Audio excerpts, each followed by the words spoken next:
بحال كل عام حنا المغاربة معروفين بالاحتفال بذكرى المولد النبوي الشريف في أجواء عائلية روحانية شعبية. كتكون عندنا تقاليد وعادات زوينة، وكنديرو صلة الرحم مع العائلة اللي بعيدة علينا، وشي كيبارك لشي وكلشي فرحان، صغار وكبار. وسبحان الله، في عيد الميلود كتكون واحد الفرحة في الشكل، ولكن للأسف كاين واحد الناس عندهم عالمهم بوحدهم، وكيستغلوا ذكرى المولد النبوي في أعمال السحر والشعوذة، وكيمشيو السادات باش يمارسوا الطقوس ديالهم اللي ديال السحر والشعوذة. اليوم في هذا الفيديو غادي نحكي لكم اشنو كيوقع في واحد من أكبر الأضرحة في المغرب، وبالضبط في مدينة مكناس، واشنو هي الطقوس اللي كيديروا كل عام تما.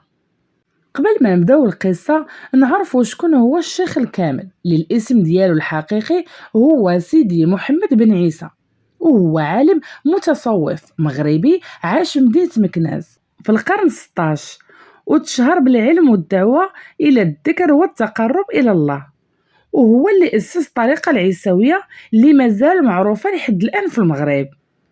دابا ندوزو نهضروا على الطقوس اللي كتكون في الموسم ديال الشيخ الكامل. البداية ديال هاد الطقوس كتكون مع الفجر ديال الميلود، وكيكون بزاف ديال الزوار واقفين قدام الضريح، وكاين اللي كيجي قبل وكيكري تما باش يلقى فين يرتاح، وكاين حتى البوليس تما باش كيديروا النظام وما تكونش الفوضى. تما كتبدا الطقوس اللي هي الجدبه والتحيار، بعد ما عيساوه كيبداو يعزفوا ليهم حتى كيطرفعوا وما كيبقاوش عارفين اشنو كيوقع ليهم اولا اشنو كيديروا. ودابا ندوزو للهديه. الهديه اللي كيقدموها للجن كقربان باش يجددوا العلاقه بينهم وبين الجن، بحجه انهم مرض في عظامهم، وبهكا كيتشافاو. وهذا الطقس ديال الذبيحه هو الاهم في الطقوس، حيت هو اللي كيعاونهم باش كياخدوا البركه في الاعتقاد ديالهم، وهو اللي غادي يعاونهم مدة ديال عام في تحقيق كل ما كيتمناو، حتى يوصل العام الجاي باش يرجعوا يحجوا، حيت هما تيقولوا غادي نحجوا ماشي غادي نزوروا، ويقوموا بنفس الشيء اللي هو تقديم القربان.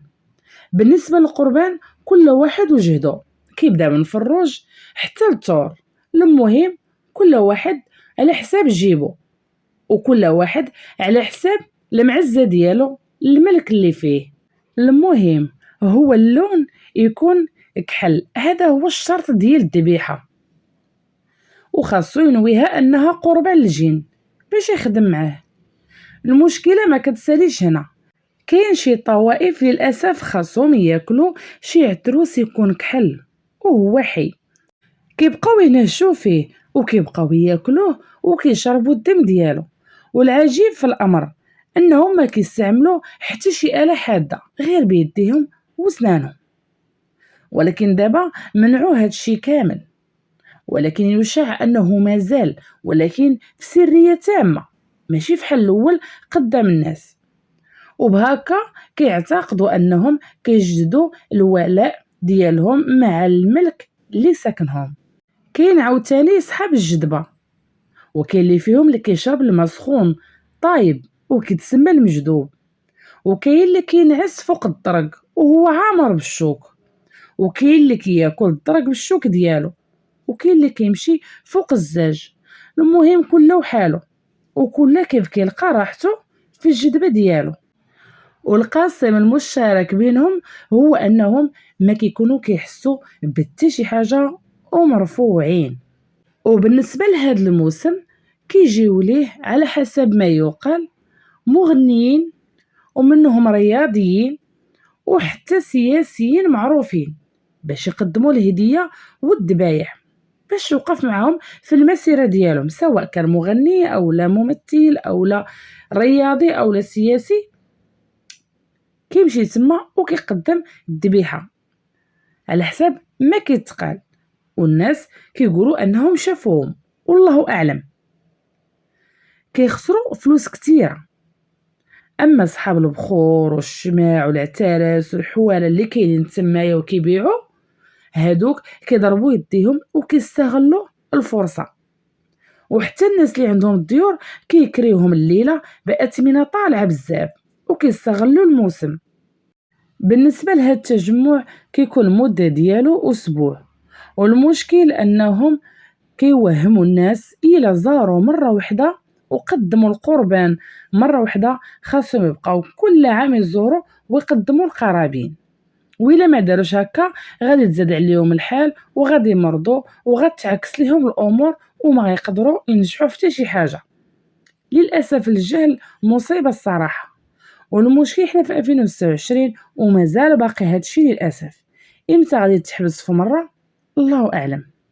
واللي خاصكم تعرفوا أي واحد كيمشي لشي ضريح وكيسافر ليه مسافة وكيجلس تما، يعني كيجلس في هذاك الضريح مدة ديال أسبوع ولا 3 أيام أولا المهم شحال ما جلس والنية ديالو التبرك، للأسف كتعتبر من شد الرحال، وهاد الأمور كلها كتعتبر من الشرك والعياذ بالله.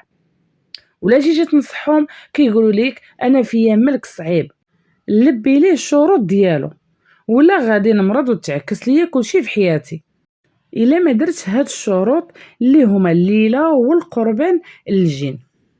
وتقريبا ارخص ليله كتطلع تقريبا ب3 المليون، هذه ارخص ليله وشي واحد ما عندوش. اما الناس اللي لاباس عليهم كتطلع لهم الليله حتى ل35 مليون تقريبا في الليله، وهذا الشيء كامل باش يرضى عليهم الجن اللي كيعتقدوا انه ساكنهم وانه هو اللي كيعاونهم وهو اللي متحكم لهم في الحياة ديالهم. وكاينين الناس اللي كيخسروا 20 مليون تقريبا غير قرابين، ما داخلاش فيها مصاريف الليله ديال العشاوه بالطقوس ديالها اللي هي البخور والشماع والفاكهه والتمر والحليب والطبوقه عامرين الى اخره، واكل الضيوف ديالهم والمقدم اللي غادي يخدم ليهم الليله ديالهم. هادشي كلها مصاريف كثيره كتحط في ليله وحده. كيف ما قلت لكم 20 مليون غير قرابين ما داخلش فيها هادشي اللي قلت لكم. اما الليله كامله بهادشي بالقرابين بكلشي 35 حتى ل 40. والمشكل كاين اللي كيعتقد الا دار هاد الطقوس غادي تيسر ليه الامور، فحال اللي بغات تزوج واللي بغات تولد واللي بغى يخدم واللي بغى المال واللي بغى الجاه، المهم كله الغرض ديالو وكله النيه ديالو. ولكن الغلط اللي كيديروا انهم كاملين كيطلبوا واحد الشخص اللي مات ومدفون تحت الارض وما عارفينش انه ما عنده باش ينفعهم، في الوقت اللي استغفروا الله ويطلبوا منه اللي بغاو كيشركوا به وكيذبحوا لغيره.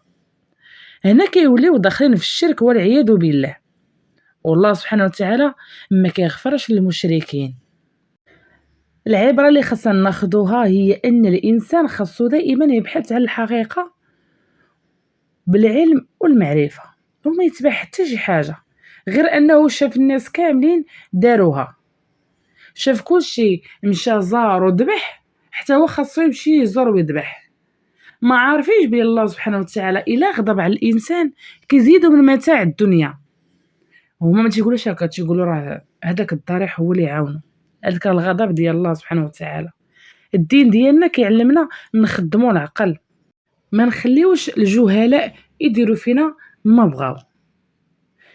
المهم بغيت نقول لكم الا كانت عندكم شي تجربه وعمركم زرتوا الضريح ديال الشيخ الكامل او اي ضريح زرتوه شاركوا معنا في التعليقات قصتكم واشنو شفتوا تما، واش نتوما من الزوار وكتامنوا بهذا الشيء ولا غير مشيتوا فضول منكم باش تكتشفوا وتعرفوا اشنو كيوقع تما.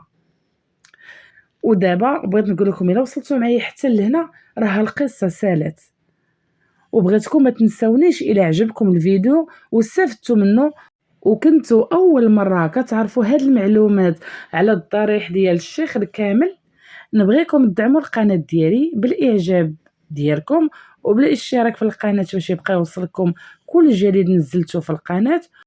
ولا بغيتوني نعاود لكم على شي جريمة وبغيتو تعرفوا التفاصيل ديالها، أولا نجيب لكم معلومات وحدة أخرى على شي ضريح من الأضرحة اللي عندنا في المغرب، مرحبا، غير خليو ليا البنات التعاليق ديالكم وأنا غادي نقراها وإن شاء الله نوجد لكم أشنو بغيتو تسمعوا. بسلامة.